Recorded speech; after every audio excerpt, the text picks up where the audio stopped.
Welcome aboard. We are Kathy and Tim, and we retired in 2023 and sold everything, and now we travel the world by air, land, and sea.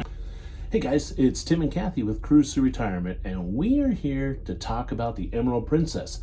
Literally, we're here on the Emerald Princess right now. This is our room. So if we move around a little, it's because the ship's moving around a little. And we're sitting on the bed, so that's a little woohoo bouncy too.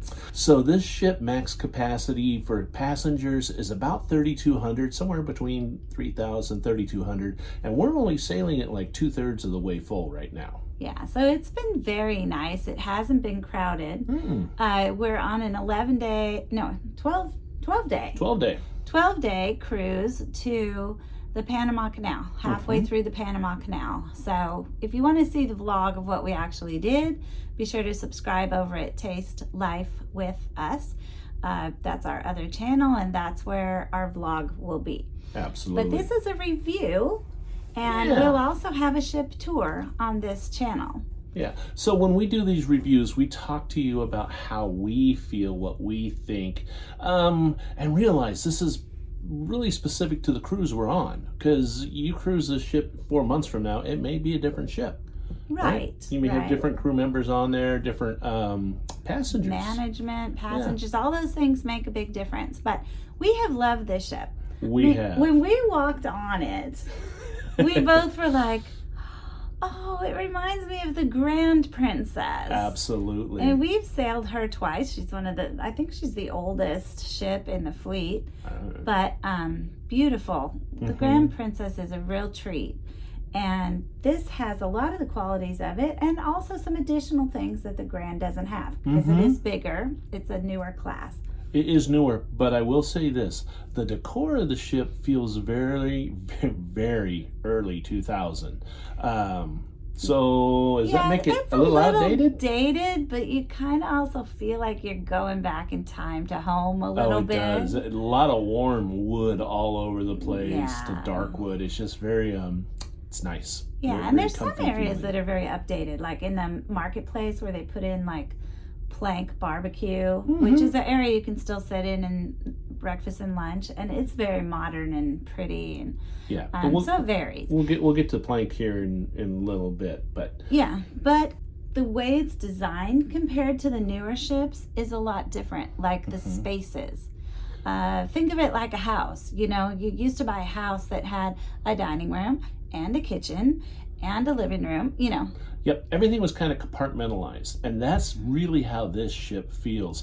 If you compare, older style home to a newer style home that has the open floor plan, where you see from the kitchen through the living room out the backyard. Yeah, that's kind of how newer ships are a little bit more open floor plan design, I'd say. Yeah. And this one is a little more compartmentalized, but I think that spreads the people out, and nothing feels too crowded. Yeah, and that's really the nice feeling of it, is you don't have that overwhelming, like, crap, where am I going to sit? I can't find anything. There's just too many people around. Yeah, especially around the pool areas. Yeah. Because when you're on the newer ships where it's just mass rows of lounge chairs, this ship has a lot of lounge chairs, but they're kind of spread out in like smaller spaces of groupings. Well, and the reason for that is this ship actually has 5 different pools.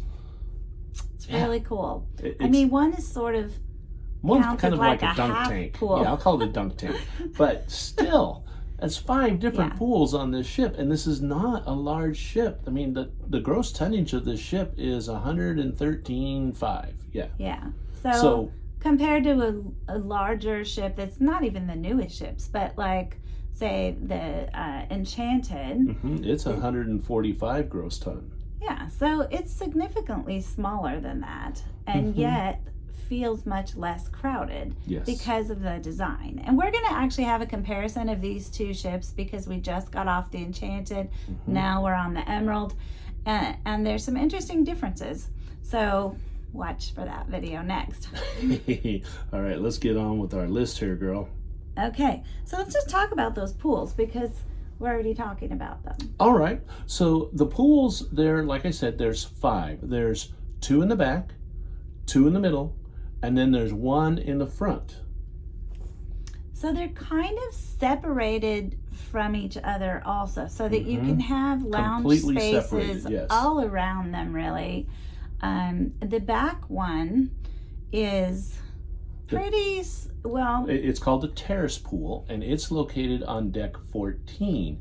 Now, you can actually, little secret here, you can actually go down deck 14 inside where all the cabins are, and at the end of it, a door opens up.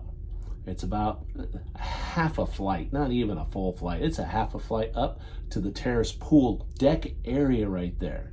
So that's kind of a fun thing to know when you're choosing your cabin. And also, right above it is what we call the dunk tank pool. Yes. And another hot tub up there. And a hot tub up there. And that's on deck 16. So you go up 2 decks. That's where it's located. Now, I'm going to say on this particular sailing, it wasn't always open for whatever reason. But it was sometimes. Yeah. It was sometimes. And so the back of the ship, and be sure you watch our ship tour to see what we're talking about in a visual sense, but the back of the ship has a really nice design for laying out. And if you can nab one of the lounge chairs that's back there, that's on these little, they're almost like a little half deck, like an extension deck, I guess. So if you can imagine, and it's referred to as a terrace pool. So the back of the ship is terraced on deck. So it kind of goes up, and then it's cut out in a U shape also. Right. So you don't have this massive deck all the way out, but instead you have these side decks that swoop around. Yeah, so if the pool's right here, you've got these decks coming out the side that are overlooking the wake. And there's lounge chairs right out on those edges. Right on the end. Those are the best lounge chairs on the ship, and they're not super noticeable, or at first when you notice them and you get on, you're like, how do you get to that? You know, figure it out and go there early and nab one, because they're the best. And there's only like 4 on each side of one of them. And the other thing with that whole area is that's also where the Lido comes out from deck 15, and there's some outdoor seating there. So the marketplace, the buffet. So that's a really nice place for breakfast. You just take it out there. It does not feel crowded, and you're overlooking the wake. It's a really beautiful spot. Yeah. Now the next 2 pools. And those little fountains. Oh, there are fountains. There's these little 2 fountains that you can see out from Sabatini's, which is nice when you're in the restaurant looking out. You see the little fountains, but they're also right there on the deck. You could sit right by the fountains and have the little sound of trickling water. There you go. The next 2 pools are Neptune's pool and the Reef pool. And they're like the interior pools. So on the Lido deck, they're kind of nestled in between, where they're surrounded by outdoor tables. You've got different outdoor areas back there, like the Salty Dog. I think there's a pizza place out there. The Slice, and there's also a coffee place out there also. Not to mention a bar at each pool. Of course. Now, it's a cruise ship. Normally, when you have these Lido pools in the center of the ship, the big newer ships, they're just kind of separated by, like some places to sit. In this ship, it's actually the mid elevators come up between them, and it's like a closed off area. So they're completely separated, those 2 pools. It's not like you can stay in some place and see them both unless you're up above, maybe. Which you can do. Yeah. So we're describing this, and it's hard to probably get a picture of it. That's why we do the ship tour. Make sure you see the ship tour. It'll really give you a better understanding. The last pool that is on this ship is almost all the way up front to the sanctuary. Not quite there, though. And it is the retreat. And to get to the retreat pool, you have to go through the spa. And you can do it, as you don't have to pay for it or anything like that. It's adults only. And again, just like with the Reef pool and the Neptune pool, it sits down on deck 15, and deck 16 kind of comes up around it. So all of these 3 pools from midship to front kind of sit in their own little pocket. The front pool, the retreat pool, has terraced smooth bench seating, almost like you're in a stadium, on one side of it, which is a really interesting area that you could lay on. You could sit on it. You could just put your stuff there. One of the weird things that I found out about this cruise is that when the sea is rough, they actually drain several of the pools because of how they sit on the ship and they start slopping water in and out. It starts draining out, and it's a little too much water for their drainage system to handle. We had a huge storm in Costa Rica, and it was like a lake out there. Walking through it, we were getting soaked. So anyways, as we said, we're on the cruise that goes halfway through the Panama Canal, then comes back up the Caribbean side to Cartagena, Colombia, and to Limon, Costa Rica. It's an awesome itinerary, wonderful itinerary. But there is that aspect of when you're going through the Panama Canal, where do you want to be to see it? And so there's a couple things to know. You do want to be like up high where you can see out the front of the ship if possible. And they actually do open the deck that goes over the bridge, so you know, where they run the ship from. 4 places to be on the front of this ship. Do you know where they are? No. I do. So, deck number 8. Okay. What happens is the outdoor promenade from deck number 7 goes all the way to the front of the ship. You take a flight of stairs up, so you're still outdoors, and that deck then continues on deck 8 around the front of the ship. You can actually stand out there and watch the whole thing from deck number 8. Or you can go up to the monkey deck. What's that? You don't know what the monkey deck is? I didn't know He either. does these explorations at 4 a.m. I'm in bed. So, deck 15 on the monkey deck, yes, that's right, deck 15. Might be 14. I can't remember. Anyway, what it is they open up the area above the bridge. And so there's a lot of people out there sitting above the bridge. And that's a good place, but it's very controlled. And there's a lot of people out there. There's chairs out there. The next deck up is, and again, another walking area that goes on the outside of the spa and the workout gym. I found the gym, by the way. Oh, wow. Who cares? We don't go to the gym. So anyway, it walks outside of that area, and it's another place that you can observe this whole Panama area. And then lastly, what we did, Lovey. Well, as soon as we got on, we rushed up to the sanctuary to see if there were any more seats left for the Panama Canal Day, and got one of the last ones, and they were taking a waiting list. But it is a very relaxing area to watch it. Now, it is a little more expensive than it normally is, but they've got all-you-can-drink mimosas and champagne all day. And they do serve the tea up there in the afternoon. You can get free lunch up there in the bento boxes. And, and they had like a kind of a breakfast, pastries and stuff like that up there in the morning, because you get up there really early. It's like 6:30. But there really was no reason to leave at all. And because the loungers up there are so softly padded. They're so comfy. It's really worth the money to go up there. If it's not a Panama Canal cruise, I'd at least go up there one afternoon and just relax. Yes. It's really nice and pampered. Okay, so anyways, there is a great view, though, from there. You know, you have to stand up over on the edges and see. But it is a great view when you're going through the canal. Okay. And it's not crowded. All right.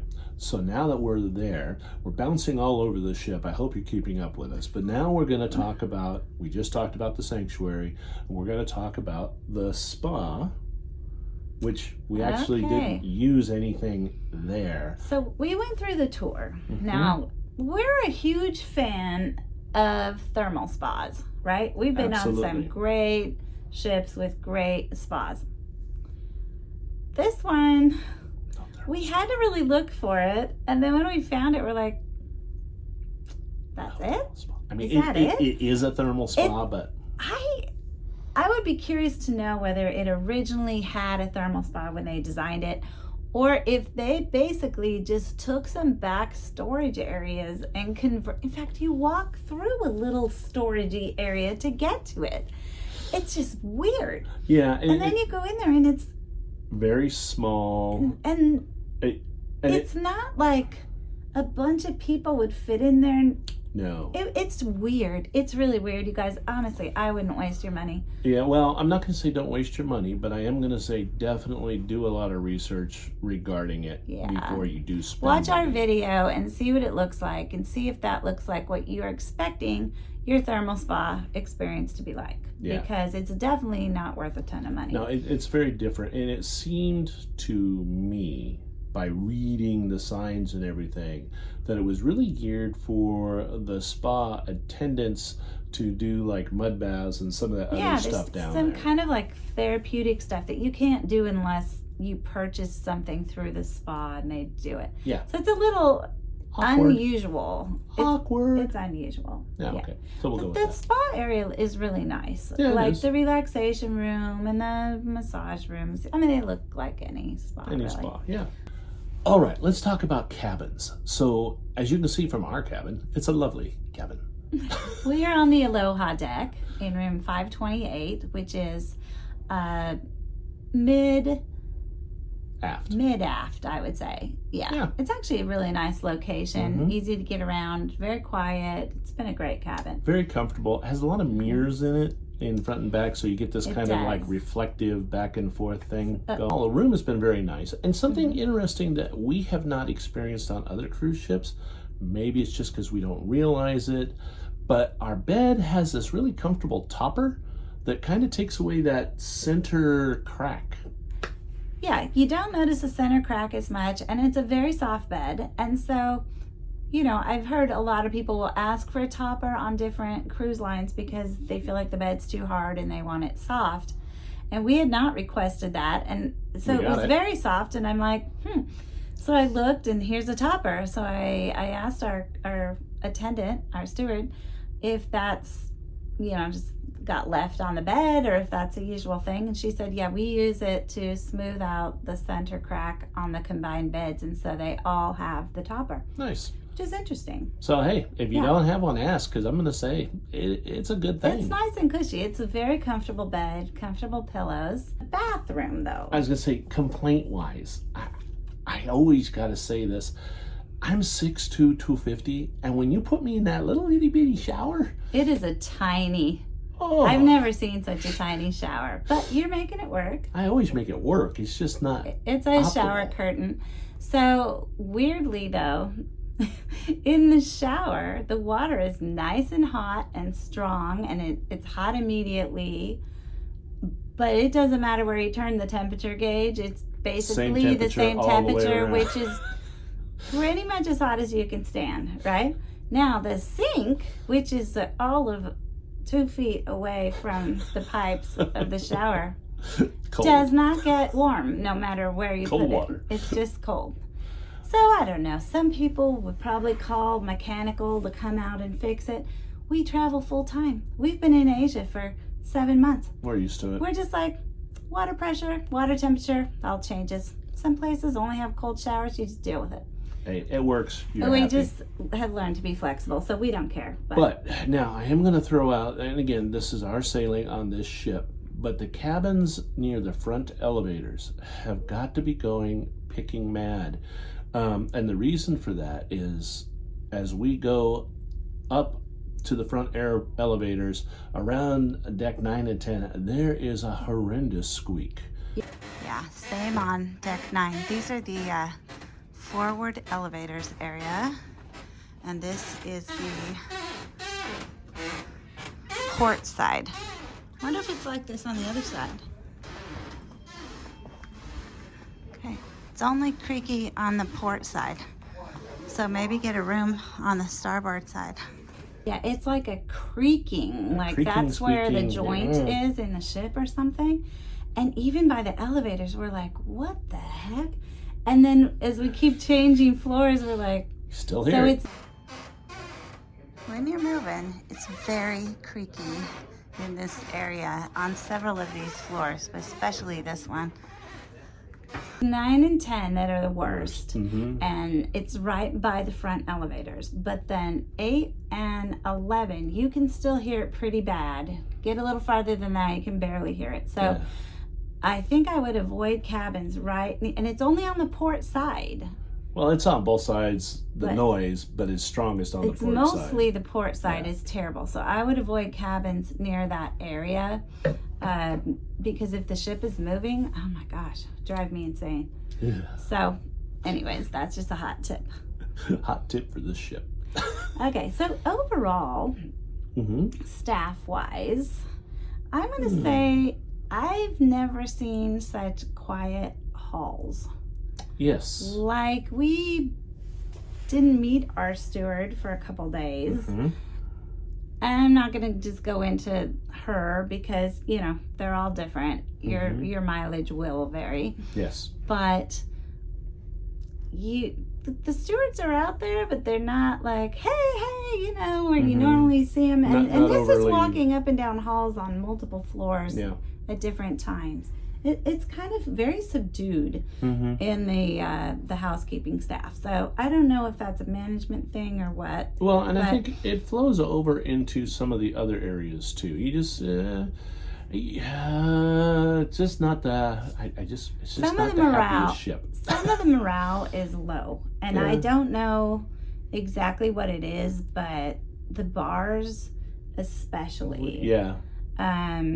And you know, I'm just going to say that may be due to the passengers' interactions with the crew. It could be. It's hard to say. You got to be nice to people. But you know, it is kind of a ship-wide thing. Like, not every single department, not every dining area. Some of the dining people are great, but yeah, I don't know, it's odd. Yeah. It's a little odd. Anyway, that's our opinion of this particular sailing. We have not really enjoyed the cruise director on this ship. You know, every cruise director has their own style. His is just kind of very loud and out there. And I don't know. It's different. Yeah. It's such a great ship, but then there's a few things operationally that are weird. Now, I will say the captain that we have, I guess he's British. He's British. And you can understand him. It's so great to be on a ship where you can understand all of the announcements about the weather and everything. You're not guessing what the words were that he attempted to say. It's really nice. So he's been a great captain. Then they've had a couple of really fun captain's events that involved free champagne. So those are if even it funner. Says captain's reception, champagne waterfall, make sure you're in a bar right there so that you get watch for the people with the trays with the free drinks.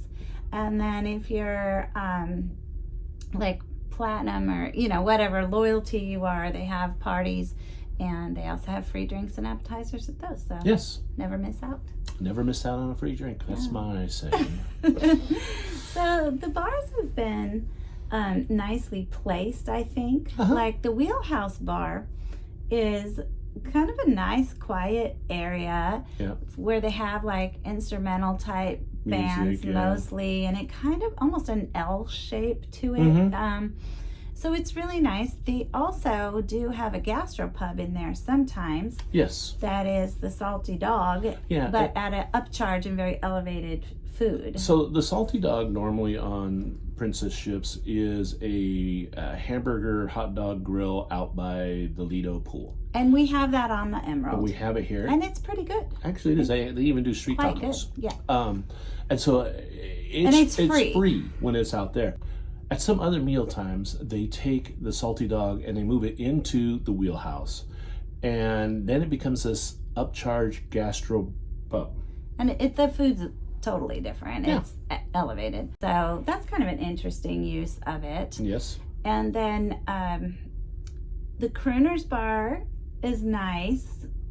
Smaller than smaller than on some of the ships. Right. They have a Vines, which is nice because some of the newer ships don't have vines. And we do like a good wine bar. Wine bar, and the windows are always, you can get that window seat. They only have one window seat. They only have on one. This one. It's small. But it's a great spot if you can get it.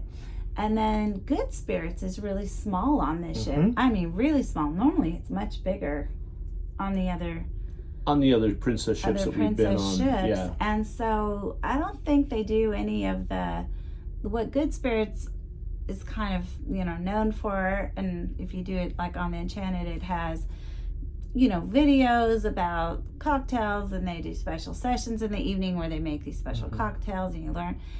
I haven't seen anything on the program and they don't have like the video screens up in there. Yeah. One of the things to realize about this ship, so the area that we are talking about is everything around the Piazza. The Piazza is kind of that central atrium area. It's kind of small. Now it's 3 stories tall, so it has this grandeur about it. But when you look at the actual circumference of it and the different venues on the side of it, it's actually very small. They do have the International Cafe where the drinks are an upcharge, like coffees, but they do have a good selection of free sandwiches and desserts, as well as a few upcharge ones if you don't have the premium package. Yeah, absolutely. Those are tasty. We have had some of those. They have had great instrumental entertainment, like the piano guy, the acoustic guy, because they're not running a soundtrack behind it, which they do on some other ships, and it's been really nice to have it just be pure instrumentals. It's been all very pop. It's been very relaxing. Very relaxing. And then they've had some good little groups too. In fact, let's just talk about the entertainment. Let's talk about the theater for a minute. Let's talk about the theater. So the Princess Theater is how do I describe the Princess Theater? So we've talked about this ship as being very compartmentalized. Well, the theater itself is kind of maze-like. So it's terraced, so you don't have that big upper deck that you have on some of the ships. It's a slope type. You don't, the levels meld together, kind of, but there's like these just outcropping of terrace. It's weird. It is like it's terraced. And so you have stairs on different sections going to different places, and they're all great seats. They're all great viewing places. But they have rails along the edges of every terrace, and I don't think that the railing would be a great place to sit. If that's, if you're in like the front seat right in front of the railing. If you're height challenged, the rail gets in the way. I am not. So, like other Princess Theaters, they also have very tight seats, narrow seats. But what is a real plus in the theater is if you open up your little armrest, there's a tray that lifts up and folds over you that you can put a drink on. So similar to some airline seats, if you don't have the drop down tray, they have that kind on the side. Take your drink. There's no bar service in the theater. That is a fact. Now, you do walk through the casino to get to the theater on deck 6. So if you have a casino package, that's very convenient. Not gonna lie, it's a great thing. So the entertainment in there has been pretty good. It's been pretty good. Again, personal taste here, people. Just take it with a grain of salt. We like singing, we like shows, we don't like vaudeville. So we didn't go to a lot of the kind of variety act type shows. Not that they're all bad, just that that's not our taste. But the singers have been fantastic. They almost all were like tributes, like a tribute to Frank Sinatra, a tribute to Adele. They did a Bob Marley tribute. Anyways, and then there was this other guy who was not a tribute. Boy, he was fantastic last night. Also, the shows were good. They had rock opera and disco. Oh, yeah, something disco. Yeah, So I think it was just those 2 production shows. Yeah. Anyways, it was good performances, and we enjoyed it. And it was a little crowded, so I would definitely get there like a half an hour early, especially on the production shows or like last night, that big headliner guy. Right. Now, and again, realize our sailing is only 2/3 full, and we're telling you get there early. Yeah, and you can kind of barely find a seat if you're not 20 minutes early, you might not get a seat. on some of the nights. Yes, I'd be 30 minutes early for sure. Now, on the flip side, now from the theater, the Princess Theater, if you go all the way back to the back of the ship, is Confusion Lounge. I might be confused on that. I don't believe it was Confusion. I'm just confused. So I may have been just a little incorrect on that. It is actually Club Fusion. Club Fusion. Important difference from confusion. So that starts with a C and has fusion in it. That's where they're having their laugh lounge with comedians. Yes. So that's a kind of fun thing. And actually, I think the comedians have been pretty good. My one complaint, again, with the comedians, the way they're doing them, is, look, people, this is Princess. There are hardly any children on this ship. In fact, there's hardly anybody under the age of 60 on this ship. And it's like 3 family-friendly shows in a row, and then one adult show that it's at like 10:30 the next night, really late. Yeah, so it's just... There's literally no kids on this sailing. There are one or two babies. That's it. Anyway, personal thing there. Light it up a little bit, people. Yeah.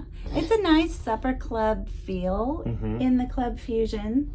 And they also do a lot of like get-togethers. Like this particular sailing has like a group of like 430 solo travelers with vacations to go all together. So they look like they have a lot of really fun events in there. So let's just very busy bar. Say what it is. The Solo Traveler Club might as well just be a singles club for all I can tell. They're having a great time. Okay, there's also Skywalkers, which is a highlight of this ship. Yeah, so Skywalkers is located up on deck 18 at the very aft or very back of the ship, and it's windows all the way around. And so great views. Yeah, it's it really is. Yeah, and they do have like the loyalty happy hour up there. Like if you're in it, you'll get a thing in your room of when it is, and they have appetizers and discounted drinks or a regular bar. Shocker, they have free food on this ship. Then sometimes some entertainment, but the views just can't be beat. No, it's beautiful. It's comfortable. Really nice area.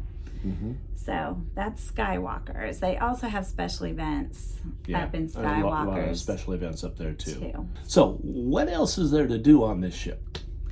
Okay, well, if you just want to relax like me, you'll go find a book in the library and borrow it. And I found a great book, but it was a little bit slim pickings. There's a lot of books, but not a lot of great modern new books. And they have a lot of games in there also. It's kind of odd because there's no place to play the games in the library. They have this kind of long desk table with a big glass separator between it. Yeah. So it's a great place to sit at a desk and read a book. But yeah, you're not going to play games in there. And they have fantastic games, ton of them. But I guess you got to take them somewhere else to play a game. Maybe a table in the Piazza area. Yep. Okay, what else can you do?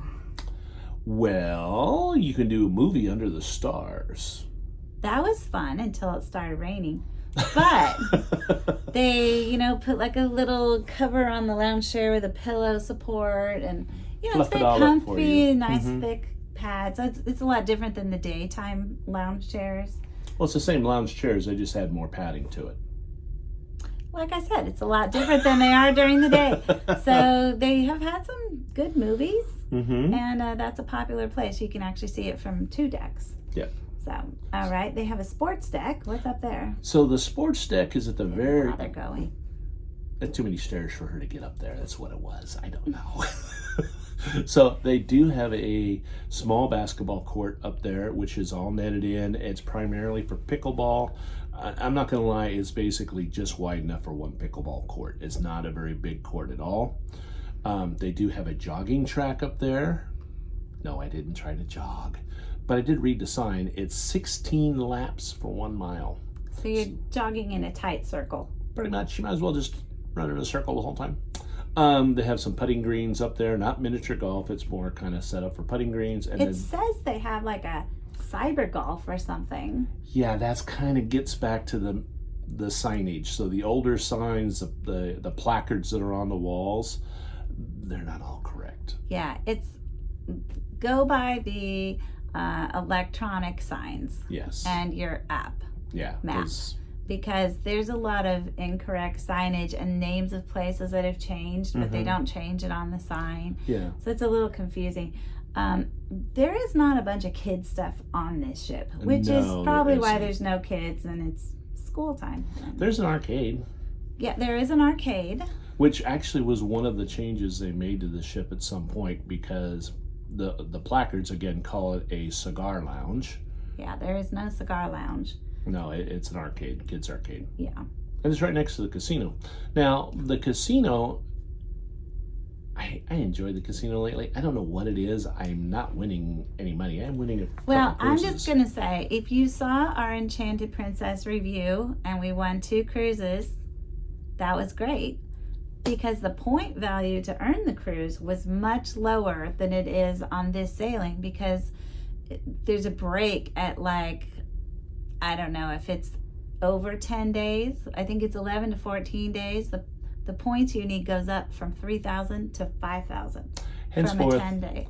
I'm not we did not really earn thrilled another with one. This casino. I'm not winning like we I had want a lot to of be. fun. Yeah. But there's not a separate non-smoking area. No. And but it's a high ceiling. It's pretty big. The smoke, it's not very smoky in there. Unless someone's right by you smoking. Well, and I did hear some people walking by the casino area be like, wow, what is that smell? Because I'm sure it drifts out the doors. Oh, right. You just don't notice it, I don't think it was nearly as smoky as the smoking casino area. Yeah, and some of the other ships. Yeah. So it was fun, but not as good. So just something kind of interesting. We talked about the fact that this ship is kind of dated, that 2000-y type approach to life, which is, like I said, kind of cool, for us. It takes us back to our young married life. It just struck me as a little odd on this ship is they have AstroTurf everywhere. Yeah, when there's wood, it's actually wood flooring. And then, instead of the modern kind of rubber composite flooring stuff that they have. But it's like there's a little bit of wood and then big sections of basically fake grass. Yeah. Which honestly, it's cooler on your feet. There's something to be said for it. Sometimes it's kind of soggy because of the pool overspill or the rain or whatever, just like grass. But it's just an oddity that you don't see. And it looks really much. different. When you first look at the deck, you're like, what is that? And you go over, you touch it, you feel it, you're like, oh, AstroTurf, I should have known. Yeah. So anyways, it's not good or bad, it's just different. Just is what it is. Yeah. So that's one of the oddities of an older ship that sometimes you come across and you're just like, wow, this is interesting. And a couple of the elevators are a little creaky and a little nerve-wracking and sometimes out of service. But it's old school. Like, it is. It's not like, normally when you go to the handicap bathrooms on the newer ships and you like push the button and the door opens and then nope, you use the handle and you walk in and it's old school. It's a lot of it's old school, which is fine. We're old people, so we be aware of that, especially if you are somebody who needs an accessible bathroom, if that matters to you. It is an accessible ship, but not as modernly accessible. Correct. One of the other things that struck me odd is there's actually no Asian restaurant on this ship. None. They will do sushi periodically, from where we don't know. Well, supposedly in the buffet. We were talking to our Asian waitress, and we were like, do they have a sushi place here? She said no. And we're like, well, is there any kind of Asian restaurant? She said, nope. No Asian restaurant. Sometimes in the buffet they'll put out some sushi, but that's it. There's actually only 2 specialty restaurants. Correct. Sabatini's. Like actual full-on restaurants. Right. There's Sabatini's, and then there's the Crown Grill. Now, Sabatini's was phenomenal. Yes. We ate there. They had the older menu. They had the things she loves. They had what I love. It was so good. And we have to mention, next door to Sabatini's is a bar called Adagio. Adagio? I can see why nobody goes to this bar, because unless you're at Sabatini's, you're not going to think of it. Unless you're walking out to the back loungers, that's kind of a secret entrance back to them. You can walk through there, but otherwise there's no reason to be in that area. And so it doesn't get busy. I mean, we've been in there on peak nights and we were like the only ones, or another table. We asked, they don't do music up there. Yeah, even though there's really a piano. Quiet in there. They don't do live music, but it's beautiful bar and a little more like upscale craft kind of cocktail feeling up there, and personal. Like it's more personal feeling. Very comfortable. It was just very relaxing. Very comfy furniture. Yeah, it's a great spot to just kind of go be by yourself and relax and enjoy your evening without the crowds. Again, this ship just lends itself to these little pockets. Yeah. And this is another one of those pockets. This is definitely a hidden gem on the ship. Yes, for sure. Absolutely. I like to throw in a couple hidden gems. I hear a video coming somewhere. You know, Skywalker's is a hidden gem too, because although they have a lot of events up there, and they have a nightclub which had some seriously fun dancing last night, a lot of times it's just closed. And sometimes they have a sign out there that says private function, but nothing's going on, and you can just go in there and relax, and that's a hidden gem too, to get away from people and have one of the best views on the ship. Absolutely. So definitely Skywalker's for that. And some people don't even know it's there. Yeah. They're like, what's way up on that floor? So the other thing that you could consider a specialty restaurant, I guess, is at night there's a part of the buffet that becomes the plank barbecue. So it's no longer open seating from the buffet. Right. On one side it's Plank's barbecue. On the other side it's steamers. Okay. So they have so steamers, you get like a bucket of seafood type thing. Plank barbecue, you get barbecue as you would expect. Those are all upcharges. Yes. So kind of half the buffet is a real buffet, and then half the buffet becomes specialty upcharge areas. It's just it's very awkward and hard to figure this out because the way the doors are at the back elevators, they kind of close it one way and open it another way, and so you can only go to those specialty restaurants in the evenings because of the way the doors are. It's just they're very big on hand washing in the buffet. Huge on hand washing. Like they want you to stop and wash your hands, or they make you feel horrible. Even if you're like, I'm just walking through to the back deck pool, they're like, wow. Washy. Yeah. They're like, well, prevention is better than sickness or what? I don't know. Yeah. Anyways, it's a good habit. It's a good thing. Not knocking it. It's just no. We always wash our hands, but the problem is there's two big areas of the buffet and they're separated. Well, what are you supposed to do? Get your plate in one side, fill it halfway up, stop, wash your hands again, go to the other, and sometimes they're funny like that. Especially at the beginning of the cruise, they were, and then they kind of eased off because it's like you're carrying a plate of food. Obviously, you already came in. So I don't know. It's kind of an awkward buffet, and I'm gonna say it's not a huge selection. No, it's really not. It's not bad. It's not bad food. I mean, last night was Italian night, and it was quite good, but it's not hugely variable. It seems to me like if you were gluten-free, you would probably not do as be pretty unhappy. There's not much there. Or vegan. There's like, I don't know, just a couple little areas where they're marked out that way for a couple dishes that almost never vary.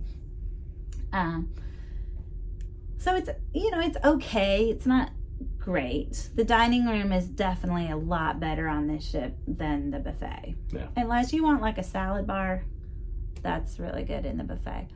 They don't have a taco bar like some ships do. I was sad to find out. Just pointing out what she really misses about other ships. No You taco know what? bar. I will say the pastries on this ship are fantastic. So if you come, hopefully they have the same pastry chef, because I'm really good everything that's pastry or dessert has been very, very good. Yes, they have been. So, also, the food has been pretty well, properly seasoned, and for the most part, yeah, pretty good food. Pretty good food. Been good. The dining rooms, there's 3 of them. There's a walk-in one. We've never had trouble getting a table. Yeah. Walk straight in. Even when they were running a wait. Yeah, even when there's a wait, they give you a pager and you go right away. Yeah, it didn't take much time. And I like the pager thing. We want to remind you first, before we give you our final verdict, remind you that we are doing the comparison of this ship to the Enchanted Princess. Absolutely. So definitely subscribe so you can watch that.